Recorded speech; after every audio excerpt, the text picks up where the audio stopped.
जीवन उत्साह न्यूज के सभी दर्शकों का तहे दिल से स्वागत है। जीवन उत्साह न्यूज के इस खास कार्यक्रम में जीवन उत्साह न्यूज द्वारा इस बार पंचायती चुनाव में हिमाचल प्रदेश में क्या हो रहा है ज्यादा फोकस नहीं किया गया, केवल फोकस किया गया तो क्या बड़सर में हो रहा है। और क्योंकि ये चैनल बड़सर से आधारित है, बड़सर से चलता है, तो बड़सर के आसपास के सभी लोगों तक हम वो सभी जानकारियां पहुंचाने का हमेशा प्रयास करते हैं जो जानकारियां उनके हित के लिए हो सकती हैं और समाज के निर्माण के लिए एक बेहतर भूमिका निभा सकती हैं। दोस्तों, चुनाव के बारे में तो आप जानते ही हैं, काफी बड़े स्तर पर इस समय बहुत खींचातानी चली हुई है। हर एक प्रत्याशी अपने आप को साबित करना चाहता है, अपनी बात आप तक भेजना चाहता है, अपने कार्यों के बारे में या अपने ब्लूप्रिंट्स के बारे में बताना चाहता है और किसी न किसी तरीके से आपका वोट हासिल करना चाहता है। और यह लोकतांत्रिक अधिकार भी है उनका और आपका भी संवैधानिक अधिकार है कि आप अपने प्रत्याशी को ठोक बजाकर चेक कर लें क्योंकि वो आपके काम आने वाला है या नहीं। दोस्तों, अलग अलग प्रत्याशियों को आपके बीच में लेकर आ रहा हूं, भले ही वो प्रमोशन के माध्यम से हो, भले ही किसी भी मंच के माध्यम से हो। मैं आपके बीच में उनके व्यक्तित्व, उनके विजन, उनके काम करने के तरीके, उनके फ्यूचर और उनके पास्ट दोनों को साथ में रखना चाहता हूं और केवल एक बार नहीं, बार बार उनको आपके बीच में ला रहा हूं ताकि आप उनको भली भांति समझकर, जानकर चुन सकें, क्योंकि आपके चुने हुए प्रत्याशी ही आपका प्रतिनिधित्व करेंगे। और ध्यान रखिएगा, जिंदगी में प्रतिनिधित्व वही लोग कर सकते हैं जो प्रतिनिधित्व करने के काबिल होते हैं। दोस्तों, जिला परिषद के चुनाव हों चाहे पंचायत के एक प्रधान के चुनाव हों, हमें इस बार उन लोगों को चुनना है जो सही मायने में लोगों का मार्गदर्शन कर सकते हों और जो अपनी बात पर खरे साबित हो सकते हो। फिर आप मत कहना कि हमने चुनने में गलती कर ली है। इस बार चुनेंगे वही जो होगा आपके प्रतिनिधित्व के लिए, आपकी पंचायतों के लिए, आपके वार्ड के लिए सही।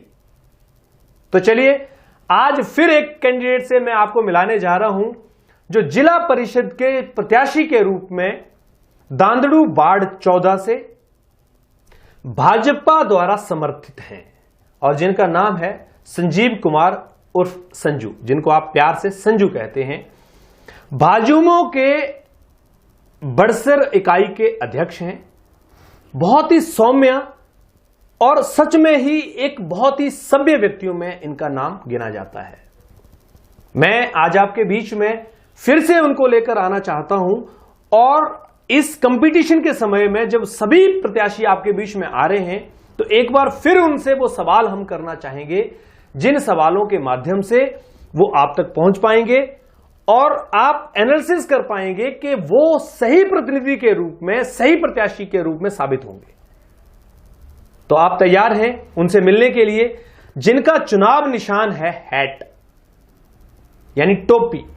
तो दोस्तों, चलिए आपकी मुलाकात कराता हूं युवा और योग्य एक कर्मठ व्यक्ति मिस्टर संजीव कुमार उर्फ संजू जी, जो कि प्रत्याशी हैं दांदड़ू वार्ड 14 से जिला परिषद के। चलिए आपकी मुलाकात कराते हैं। संजीव कुमार शर्मा जी, बहुत बहुत स्वागत एक बार फिर से आपका जीवन उत्साह न्यूज के इस खास कार्यक्रम में। Thank you. और आप दूसरी बार हमारे स्टूडियो में आए हैं। जी बिल्कुल। सबसे पहले फिर से आपको एक बार बहुत बहुत बधाई, शुभकामनाएं। जिला परिषद का चुनाव आप लड़ने जा रहे हैं दांदड़ू वार्ड 14 से जी। और आपका चुनाव निशान मिला है आपको हैट जी।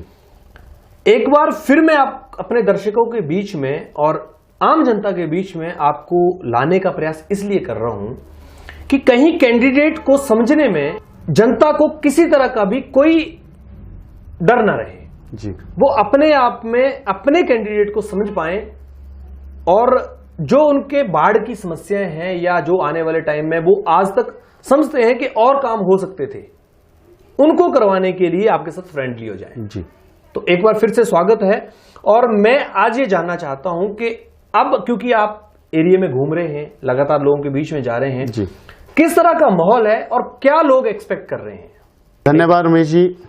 सबसे पहले तो जीवन उत्साह टीम का मैं हार्दिक धन्यवाद करता हूं, तहे दिल से धन्यवाद करता हूं जिन्होंने मुझे दूसरी बार स्टूडियो में बुलाया।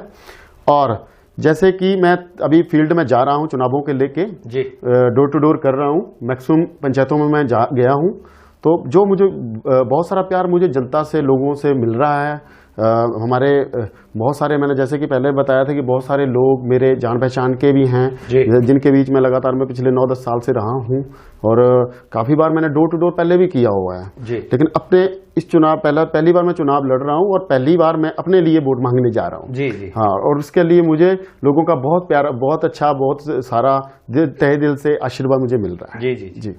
अच्छा संजीव जी, जैसे इस बार जो आपका कंपटीशन है बेसिकली जी, वो मैं ये समझता हूं कि आप पहली बार ही चुनाव लड़ रहे हैं, हालांकि आप आजीविका के अध्यक्ष भी हैं बड़सर इकाई के, लेकिन जब आप चुनाव प्रचार में जा रहे हैं और जब लोगों से आप एक्सपेक्ट करते हैं, लोगों को बोलते हैं कि आप हमें वोट दीजिए, तो किस तरह की लोगों की एक्सपेक्टेशंस होती है? क्या चाहते हैं एक्चुअली, लोग चाहते क्या हैं आपने जिला परिषद से?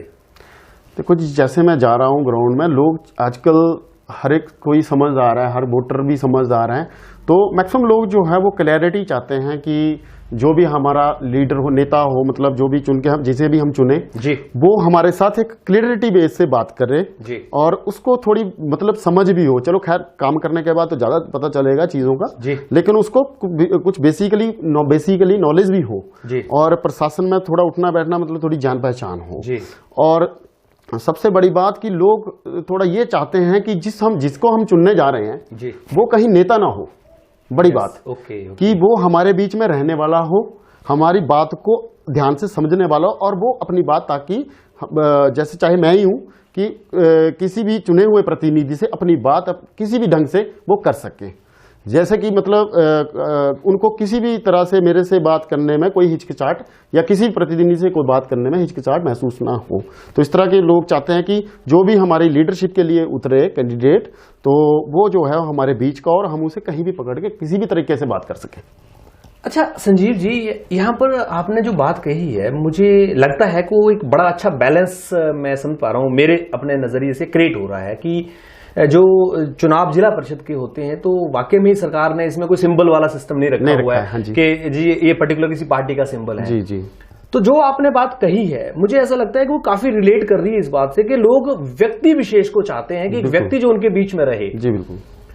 अच्छा, जैसे मान लीजिए अभी हम इस बात को ऐसे मानते हैं कि आप जीत के आ जाते हैं जी, क्या आपको लगता है कि आपके जो पर्टिकुलर 13 वार्ड रहेंगे, उनमें क्या क्या चीजों की ऐसी प्रायोरिटी है जो लोगों के लिए आज आपको लगता है कि समस्याएं हैं और वो समाधान किया जा सकता है? मैक्सिमम मैंने जैसे कि गांव में देखा है, तो ज्यादातर लोगों की जो समस्या है वो रोड कनेक्टिविटी की ही है। अच्छा। अभी तक जो मैंने देखा है। और रोड कनेक्टिविटी, जैसे कि कहीं पे इधर गांव है, इस साइड गांव है, इस साइड गांव है, बीच में रोड मतलब उनके कनेक्शन करने वाला कोई पॉइंट है नहीं। अगर है तो बहुत दूर से वो रोड है जो, तो वो कुछ लोगों को मैंने देखा कि कच्चे पक्के रोड कच्चे निकले भी हुए हैं, या कुछ उबड़ खब्बड़ रोड हैं, तो वो चाहते हैं कि मैक्सिमम एम्बुलेंस रोड हमारा बने। ये चीज की भी लोगों की मैक्सिमम डिमांड है। कनेक्टिविटी, जैसे कि पुलियां बीच में हो जाए, तो उसको लेके भी ज्यादा डिमांड है। और युवाओं की ज्यादातर मैं देखा कि वो ज्यादातर जहां भी मैं गया तो मैक्सिमम लड़कों ने मेरे को खेलते हुए भी कई जगह मैं ग्राउंड पे पहुंचा लड़कों को मिलने, तो उन्होंने ग्राउंड के हालात बताया हमें, ये हमारा ग्राउंड है, इसमें हम खेलते हैं, और इसमें अभी तक मतलब किसी ने कुछ नहीं किया, तो अब अगर आप आते हैं तो हमारे लिए भी कुछ सोचना।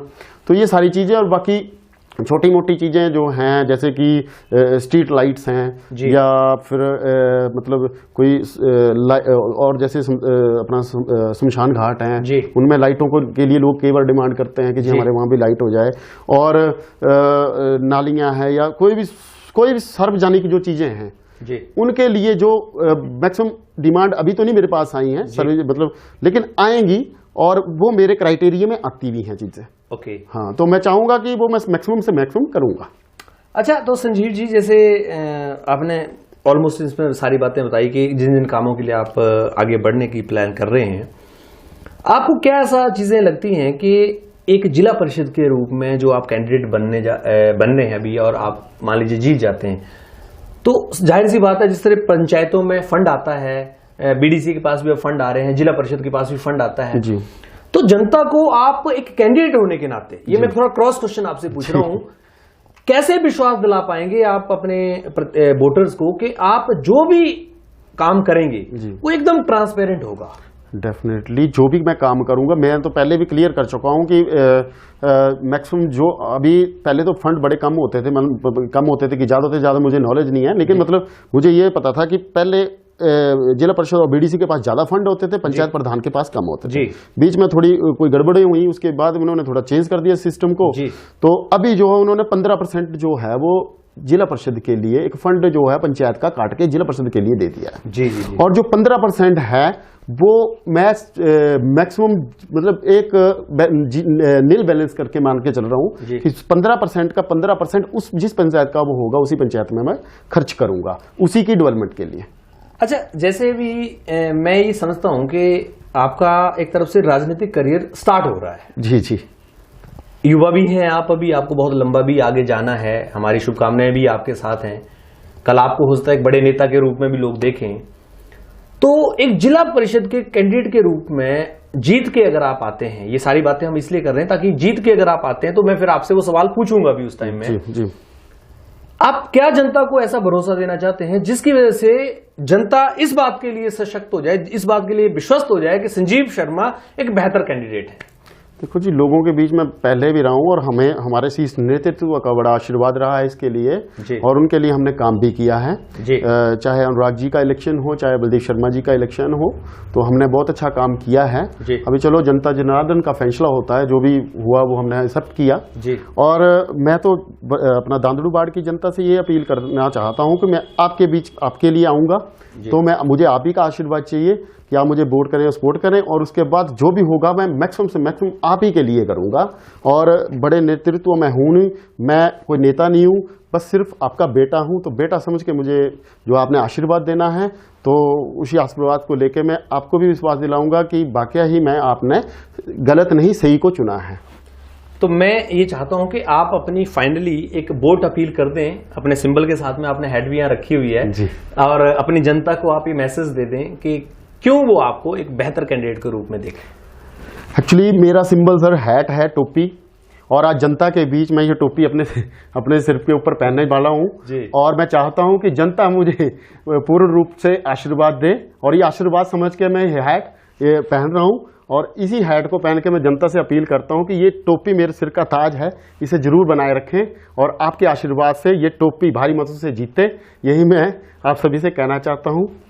जी संजीव जी, आपका बहुत बहुत धन्यवाद, और हम भी आपको शुभकामनाएं देते हैं, सच्चे दिल से देते हैं कि आप विजयी होके आए और फिर हम आपको फिर अपने स्टूडियो में बुलाएं और आपसे फिर हम उस तरह की गुफ्तगू करना शुरू करें जो एक कैंडिडेट से की बजाय एक प्रतिनिधि से करनी होती है। दूसरी बात की मैं मतलब ये भी चाहूंगा जनता से कि ये टोपी अभी मैंने लगा ली, अभी नेक्स्ट डे से मैं इस टोपी को आपका आशीर्वाद समझ के लगा के ही आपके बीच में आऊंगा, और ये मेरा एक सिंबल प्रतीक भी है और आपका आशीर्वाद भी मेरे लिए है। संजीव जी, आपका बहुत बहुत धन्यवाद, आप स्टूडियो में आए, और भगवान आपकी मनोकामनाएं पूरी करे, हमारी शुभकामनाएं आपके साथ हैं, और आप मेहनत करते हुए आगे बढ़ें, यही हम जनता से भी कहना चाहेंगे। बहुत बहुत धन्यवाद। धन्यवाद सर, बहुत बहुत धन्यवाद जी। तो दोस्तों, आज हमने आपकी मुलाकात कराई एक बहुत ही युवा और अनुभवी व्यक्तित्व से, जिनके बारे में आपने जाना, हमने उनसे कुछ चर्चाएं भी करी।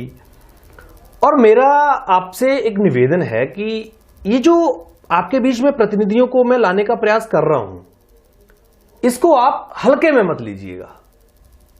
मैं आपको इस बात का भरोसा दिलाता हूं कि इनके द्वारा कही गई सभी बातें, यदि ये जीत कर आ जाते हैं, चाहे वो संजीव जी हो या फिर बाकी सभी प्रतिनिधि जो मैं अब तक आपके बीच में लेकर आया हूं, ये सबकी इनकी अकाउंटेबिलिटी बन जाएगी कि आने वाले समय में ये लोग अपनी बातों को पूरा करने के लिए भी कार्य करेंगे। क्योंकि जीवन उत्साह न्यूज तो आपको पता ही है, गांव तक काम करने वाला चैनल है, और आज जो इनका व्यक्तित्व मैं सामने रख रहा हूं वो इसी बात का प्रतीक है कि जब एक व्यक्ति समाज के सामने अपनी बात रखने आता है तो उसके पीछे दो कारण होते हैं। पहला कारण हो सकता है आप ये माने कि वो अपने आप को प्रमोट कर रहा है, मैं मानता हूं आप बिल्कुल सही सोच रहे होंगे, लेकिन दूसरा कारण ये है कि उसकी नीयत बिल्कुल साफ है, अपनी बारे में अपनी बात बताने की उसके अंदर हिम्मत है। और दोस्तों, मैं तो ये जानता हूं कि हिंदुस्तान के प्रधानमंत्री नरेंद्र मोदी जी के बारे में अगर आप जानते हैं, सुनते हैं, वो भी अपने मन की बात करने रोज आते हैं, महीने में एक बार तो जरूर आते हैं। क्या फर्क पड़ता है प्रधानमंत्री को अगर वो प्रधान से बात नहीं करे तो? बहुत सारे प्रधानमंत्री आए, नहीं करी तो क्या फर्क पड़ा। लेकिन एक व्यक्ति का अपना व्यक्तित्व होता है जब वो अपने लोगों से, अपने परिवार जैसे लोगों से जुड़कर रहना चाहता है। और ये जो प्रतिनिधि आ रहे हैं ना, चाहे वो किसी भी पार्टी से संबंधित हो या किसी भी तरह से इलेक्शन लड़ रहे हो, आप इसमें भले मेरा स्वार्थ मान सकते हैं कि मैं उनको प्रमोट कर रहा हूं, या उनका स्वार्थ मान सकते हैं कि वो अपने आप को प्रमोट कर रहे हैं, लेकिन सही मायने से देखें तो यहां पर आने के लिए आदमी के अंदर बड़ी हिम्मत चाहिए होती है साहब। क्यों? क्योंकि पता नहीं क्या सवाल पूछ ले कोई व्यक्ति। इसलिए मैं आपसे यह कहना चाहूंगा कि आप प्रतिनिधियों के, जो मैं प्रत्याशियों के इंटरव्यूज आपके बीच में रख रहा हूं, आप एक एक व्यक्ति को देखिए, जानिए, समझिए, ठोक बजाकर। अगर आपको लगता है कि कोई कमी रह गई तो उनके फोन पे फोन कीजिए, आपको कोई सवाल है तो पूछिए। क्योंकि आप एक 20 रुपए का घड़ा खरीदने जाते हैं ना साहब, तो उसको 20 बार ठोकते हैं। पता क्यों? कहीं खराब ना निकल जाए, घर जाके पानी ना लीक हो जाए। फिर आप तो यहां पर उन प्रतिनिधियों को चुनने जा रहे हैं जो आपके गांव का, आपके समाज का निर्माण करेंगे। अगर अपने घर में एक मिस्त्री भी लगाते हैं आप, तो ठोक बजा के लगाते हैं जिसको पूरा काम आता है, कहीं आपका बिल्डिंग, आपका मकान खराब ना बना दे। तो दोस्तों, आपका प्रत्याशी क्या उस मिस्त्री से कम हो सकता है जो आपके गांव का, आपके समाज का निर्माण करेगा? इसलिए इसको हल्के में मत लीजिए। केवल पार्टी का या किसी व्यक्तित्व विशेष का आप सहारा मत लीजिए। सहारा लीजिए उसके नॉलेज का, सहारा लीजिए उसके एक्सपीरियंस का, सहारा लीजिए उसकी वाक्पटुता का। क्योंकि जो आदमी बोलना जानता है वही समाज को जवाब दे सकता है, समाज का प्रतिनिधित्व कर सकता है। मैं आपको एक बात यकीन से दिलाना चाहूंगा, इस दुनिया के जितने बेहतरीन लोग आप देख रहे हैं, वो सभी लोग वो हैं जो अच्छा बोलते हैं। अच्छा बोलने का जो अर्थ है वो ये है कि वो आपको लीड कर सके, आपका नेतृत्व कर सके। जिसके अंदर नेतृत्व करने की क्षमता नहीं, वो नेता कैसे बन सकता है, वो आपको लीड कैसे कर सकता है। इसलिए चुनिए वही जो है आपके लिए सही। वो किसी पार्टी से हो, कोई फर्क नहीं पड़ता। वो गरीब है, कोई फर्क नहीं पड़ता। वो ज्यादा पैसे वाला, कोई फर्क नहीं पड़ता। फर्क पड़ता है तो केवल एक बात से कि आप उस व्यक्ति को चुनने जा रहे हैं जो व्यक्ति आपका प्रतिनिधित्व करते, आपके गांव का डेवलपमेंट करेगा। और दोस्तों, अगर आप खुद से बेईमानी करेंगे तो समाज से बेईमानी करने जा रहे हैं। और जो समाज से बेईमानी करेंगे तो आपके बच्चे, आपकी पीढ़ियां आपको दोषी बोलेंगी, आपको कहेंगी कि आपने अधिकार जो मिला था उसका प्रयोग सही ढंग से नहीं किया। क्योंकि वोट डालना आपका अधिकार है, लेकिन साथ साथ में आपका कर्तव्य भी है इस बात को जानना कि जिन प्रतिनिधियों को, जिन प्रत्याशियों को आप चुनने जा रहे हैं, वो केवल कहीं एक शराब की बोतल के बहाने से तो नहीं बेच के आप चुनने जा रहे हैं, या केवल एक लालच से कि आपका रास्ता बन जाएगा, उस व्यक्ति ने बोला है कि आपको मैं ये फायदा दे दूंगा इसलिए आप चुनने जा रहे हैं। दोस्तों, बिल्कुल गलती मत कीजिएगा प्लीज। आप अपने समाज से बेईमानी कभी मत करिएगा, क्योंकि प्रकृति का नियम है, जो आप देते हैं आपको वही मिलता है। अगर आप बेईमानी कर कर, झूठी नियत से, गलत नियत से, लालच में आकर लोगों को चुन लेंगे तो वही लालच आपको एक दिन भारी पड़ जाएगा और आप अपने सर पे हाथ रख के बोलेंगे, काश कि हमने इस लालच को नहीं किया होता और एक सही व्यक्ति को चुनने का प्रयास किया होता। केवल जीवन उत्साह का यही प्रयास है कि आप अपने प्रतिनिधियों को, अपने प्रत्याशियों को गौर से समझें। अभी हमारे पास 8, 10, 12 दिन बाकी हैं। हम चाहें तो 10-12 दिन के अंदर एक एनालिसिस कर अपने प्रत्याशियों का एनालिसिस करके उनके प्रति सोच सकते हैं। सोचिएगा जरूर। जीवन उत्साह न्यूज के साथ आप इसी तरह से बने रहिए। अपना प्यार, अपना सहयोग आप इसी तरह से हमें दीजिए। और साथ में उन सभी प्रत्याशियों से मैं निवेदन करना चाहूंगा जो बड़सर के खासकर प्रत्याशी हैं, क्योंकि बाहर मैं ज्यादा जा नहीं पाता हूं और बाहर के लोगों को आने के लिए कई बार समय लगता है, मैं मानता हूं। लेकिन जो बड़सर के विधानसभा के प्रत्याशी, चाहे वो प्रधान पद के लिए हैं, उप प्रधान के लिए हैं, चाहे वो बीडीसी के लिए हैं, चाहे वो जिला परिषद के लिए हैं, मैं आप लोगों से निवेदन करना चाहूंगा, आप आइए, अपनी बात रखिए और लोगों को अपने बारे में बताइए। कल को आप ये मत कहिएगा कि हम अपनी बात नहीं रख पाए, क्योंकि काश शब्द इंसान के लिए सबसे खराब शब्द है, उसको आपको मौके के अनुसार कैश कर लेना चाहिए। बहुत बहुत धन्यवाद आप सब लोगों का। इसी तरह से बने रहे, अपना प्यार, फिर से मैंने कहा सहयोग इसी तरह से देते रहिए। Thank you very much.